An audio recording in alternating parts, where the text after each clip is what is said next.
Maka orang-orang tersebut, kata Nabi SAW, Allah akan berikan kelebihan untuknya. Apa dia?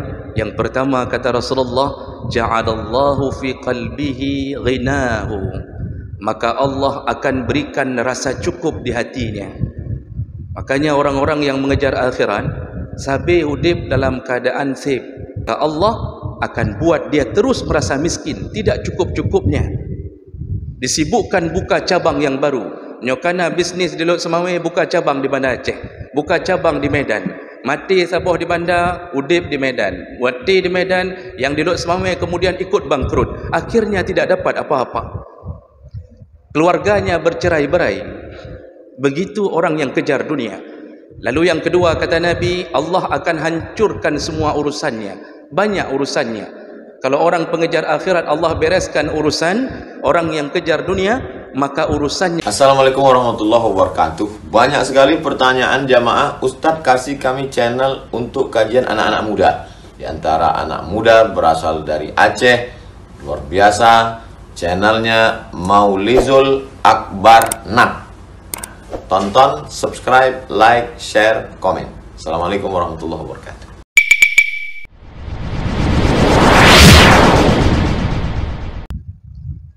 Alhamdulillahi Rabbil Alamin, wa bina'matihi tatimmu salihat.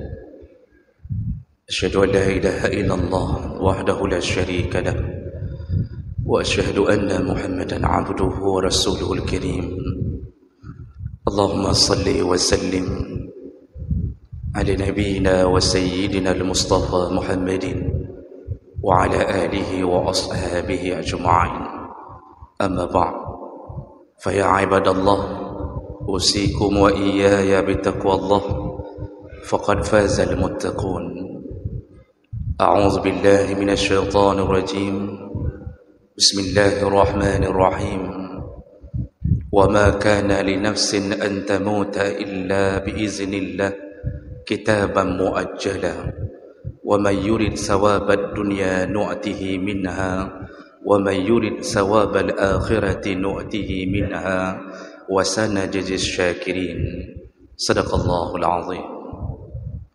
Segala puji bagi Allah, kemudian salawat dan salam kepada Rasulullah, pada keluarga dan seluruh sahabat-sahabatnya.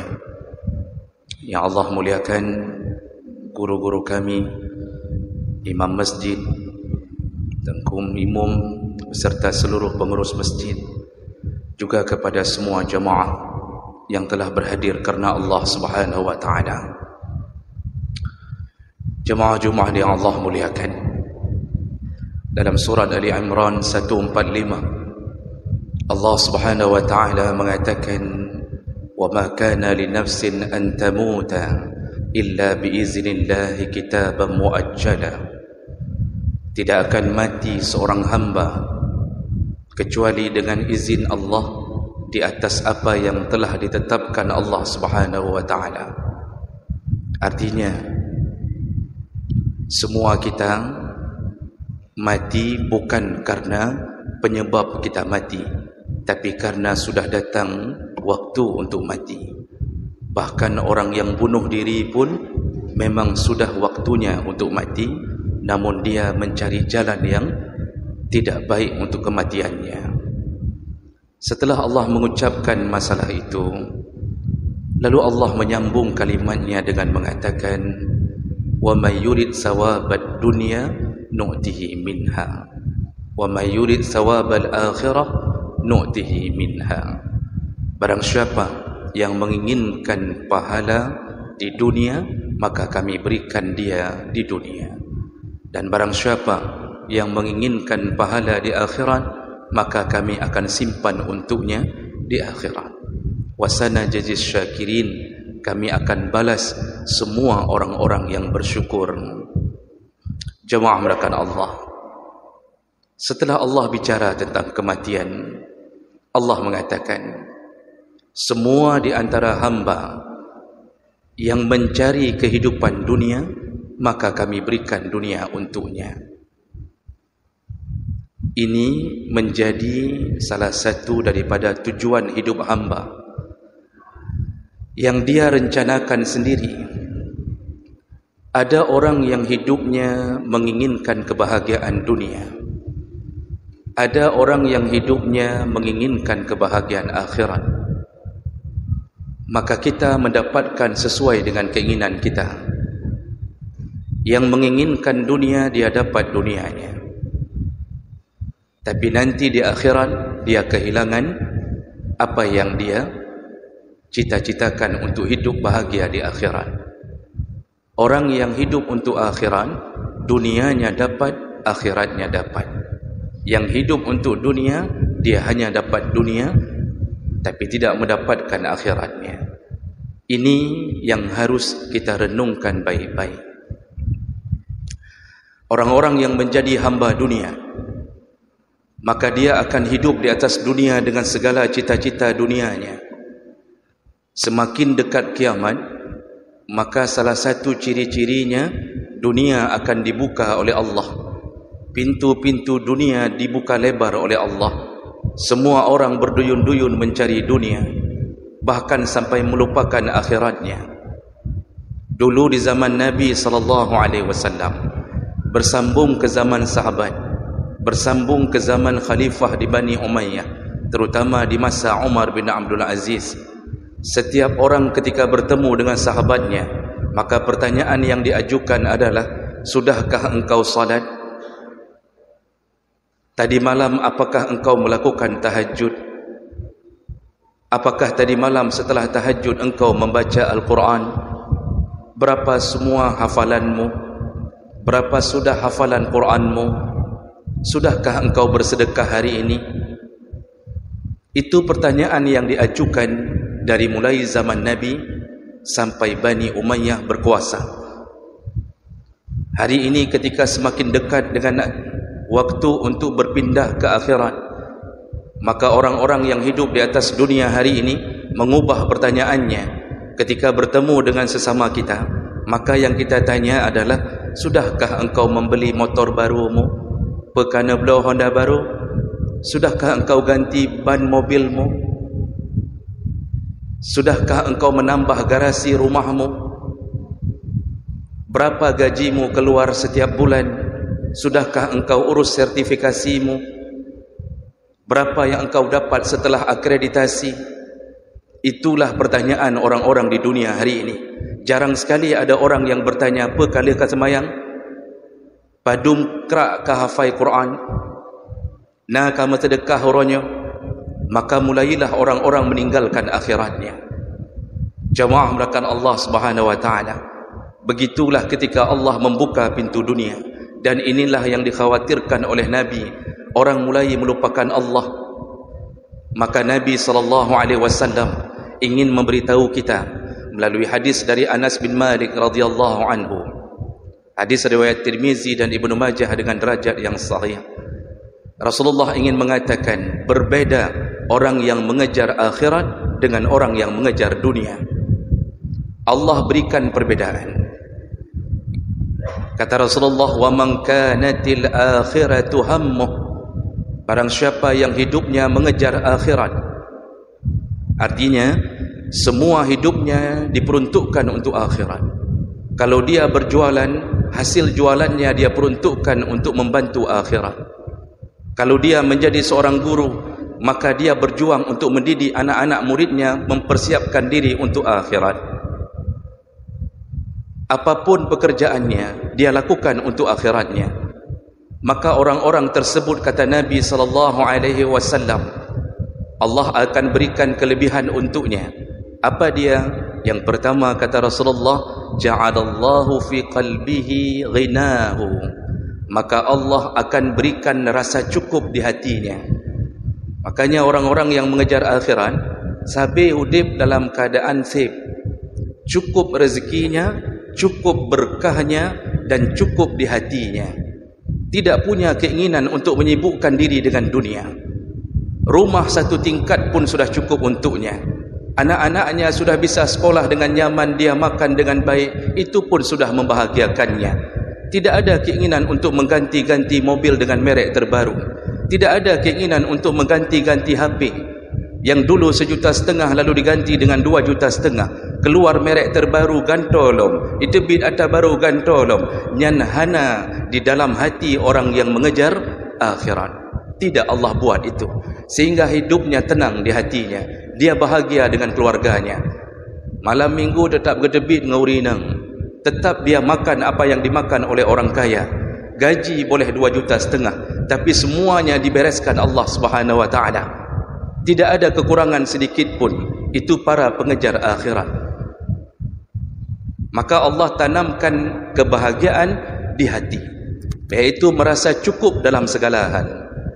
Jemaah merakan Allah, kalau bahagia itu ditanam Allah pada orang yang ganteng, pada orang yang tampan, maka mungkin kita akan mengatakan Allah tidak adil, karena di antara kita ada yang tidak tampan.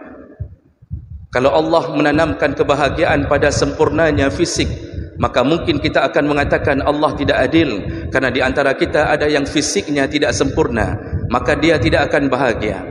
Kalau Allah tanamkan kebahagiaan pada otak yang cerdas, maka kemungkinan kita akan mengatakan Allah tidak adil, karena di antara kita tidak semuanya cerdas, hana mandu merangking sang. Maka Allah tidak tanamkan kebahagiaan pada badan, Allah tidak tanamkan bahagia pada otak, tapi Allah tanamkan bahagia pada hati. Karena semua kita punya hati, yang cacat punya hati, yang bodoh punya hati. Maka ketika Allah berikan bahagia, bahagialah dia. Maka orang buta pun bahagia. Syaratnya, kejarlah akhirat, dekatlah dengan Allah, maka dia bahagia. Kemudian Nabi SAW mengatakan yang kedua, kelebihan orang mengejar akhirat, wa jama'a syamlah, Allah akan bereskan urusannya. Makanya orang-orang yang menuntut ilmu akhirat itu dibereskan Allah urusannya, hana payah gebu beres kerog. Maka banyak kalangan-kalangan orang alim, orang saleh yang punya murid banyak, ketika dia perlu buat KTP, dia buat KK, dia buat SIM, STNK, maka dia hanya duduk saja tempatnya, muridnya akan membereskannya. Kenapa? Allah muliakan dia, Allah bereskan urusannya. Ketika anaknya ingin dimasukkan ke sekolah fulan, ke dayah fulan, dia punya banyak murid, maka dibereskan Allah urusannya. Murid anak-anaknya diterima di mana saja. Jadi tidak banyak yang membuat kepalanya pening. Nyan orang yang mengejar akhirat, asal datang waktu salat dia salat, ketika dia menjumpai hari Senin Kamis dia puasa, ketika dia diberikan rezeki oleh Allah dia sedekahkan. Semua urusannya dibereskan Allah Subhanahu wa taala. Maka coba lihatlah bagaimana kehidupan orang saleh. Allah yang berikan segala-gala. Maryam alaihissalam duduk saja di dalam mihrab. Maryam anaknya Imran, dia hanya duduk saja di dalam mihrab, tidak bergerak ke mana pun. Apa yang terjadi? Allah hantarkan makanan untuknya. Sampai Nabi Zakaria pun merasa aneh ketika mengantarkan makanan kepada Maryam.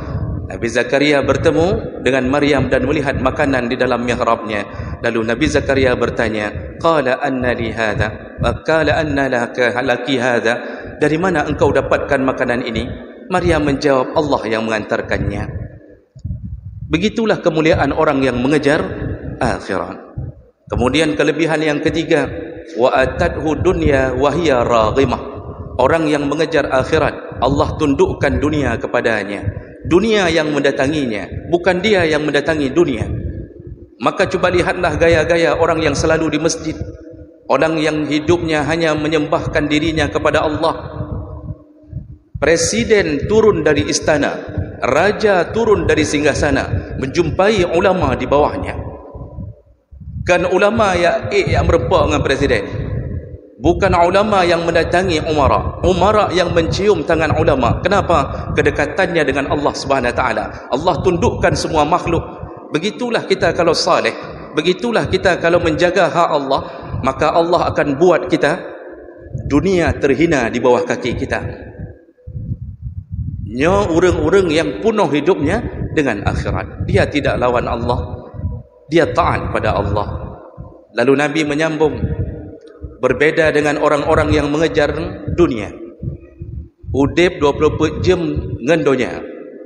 Lam semikir cuma dunia, kerja, kertas. Jadi hidup cuma dengan kertas.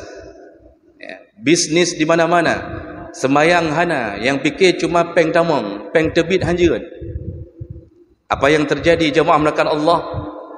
Rasulullah sallallahu alaihi wasallam menyambung kalimat. Yang pertama Allah beri untuknya, wa ja'alallahu qalbahu,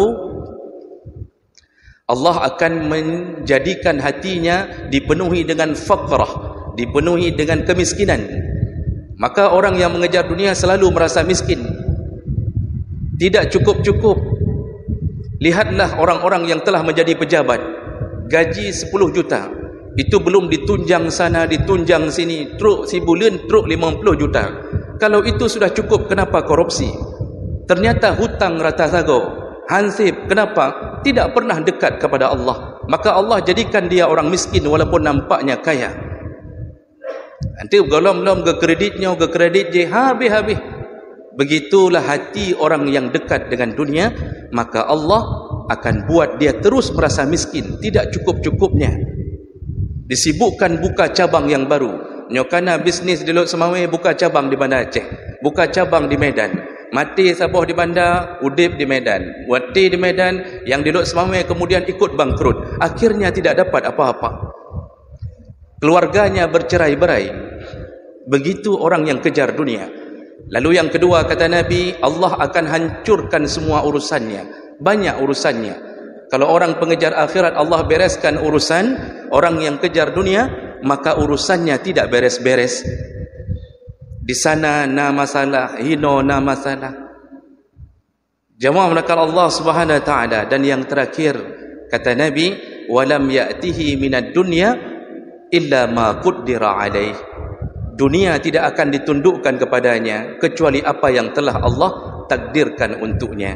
Jadi berapa rezeki yang tertulis di dalam tubuh kita, hanya itu yang Allah beri. Selain itu Allah tidak beri. Keberkahan rezeki tidak ada. Ini kerugian. Maka jemaah melakukan Allah, datangilah Allah, percayalah kepada Allah. Dunia ini kita sembah pun tetap meninggalkan kita. Maka sebagai penutup khutbah, perlu khatib ingatkan, menjelang Ramadan, kita memandang Ramadan untuk akhirat atau untuk dunia. Orang yang memandang Ramadan untuk dunia, apa yang dia persiapkan? Yang punya toko baju, maka dia sudah mulai mesan baju berbal-bal banyaknya. Pada tatanya yang pekan lagi persiapan Ramadan. Nah yang rencana mekat, tiuro suntuk, bukan tidak boleh jualan, tapi jangan sampai jualan menutupi kelebihan Ramadan. Maka model orang yang late dunia dalam Ramadan disibukkan dengan dunianya. Dari bengah pun ke belanja kemudian tek je, lalu buat nanti setelah zuhur mekat je, dibolehkan, tapi dia disibukkan dengan dunianya. Tidak ada tarawih untuknya karena kahek. Baca Quran tidak satu halaman pun. Celakalah dia ketika menghadapi Ramadan itu. Bagi orang yang mengejar akhirat, apa yang dia fikirkan menjelang Ramadan? Dia fikirkan bagaimana caranya puasanya sempurna. Dia akan keluarkan harta untuk bersedekah dalam Ramadannya. Dia akan tunaikan tarawih, tidak libur satu malam pun. Maka dia beruntung di akhirat nanti. Yang bunuh yang dunia, habis raya, habis mekat, peng habis, utang tinggai, Ramadan hana merempok. Maka siapa kita di dalam Ramadan? Maka oleh karena itu, mudah-mudahan kita menjadi hamba akhirat, bukan menjadi hamba dunia. Mudah-mudahan ini bermanfaat. Innal hamdalillah nasta'inuhu wa nastaghfiruh wa na'udzu bihi min shururi anfusina wa min sayyiati a'malina. May yahdihillahu fala mudilla lahu wa may yudlil fala hadiya lahu. Asyhadu an la ilaha illallah wahdahu la syarika lahu wa asyhadu anna Muhammadan 'abduhu wa rasuluhul karim. Allahumma shalli wa sallim ala nabiyyina wa sayyidina al-Mustafa Muhammadin wa ala alihi wa ashabihi ajma'in. Amma ba'd, fa ya ibadallah, usikum wa iyaya bi taqwallah faqad fazal muttaqun. A'udzu billahi minasy syaithanir rajim. Bismillahirrahmanirrahim.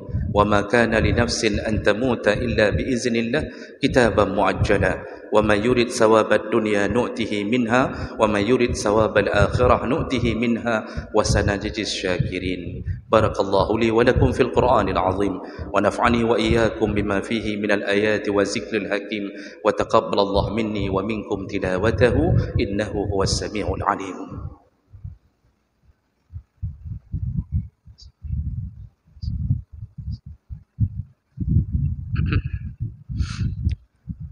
الحمد لله رب العالمين وبه نستعين على أمور الدنيا والدين. أشهد أن لا إله إلا الله وحده لا شريك له وأشهد أن محمدا عبده ورسوله الكريم. اللهم صل وسلم على نبينا وسيدنا المصطفى محمد وعلى آله وأصحابه أجمعين. أما بعد فيا عباد الله اتقوا الله حق تقاته ولا تموتن إلا وأنتم مسلمون. أعوذ بالله من الشيطان الرجيم. بسم الله الرحمن الرحيم. إن الله وملائكته يصلون على النبي يا أيها الذين آمنوا صلوا عليه وسلموا تسليما. اللهم اغفر للمسلمين والمسلمات والمؤمنين والمؤمنات الأحياء منهم والأموات وتابع بيننا وبينهم بالخيرات وتقبل يا سميع قريب مجيب الدعوات.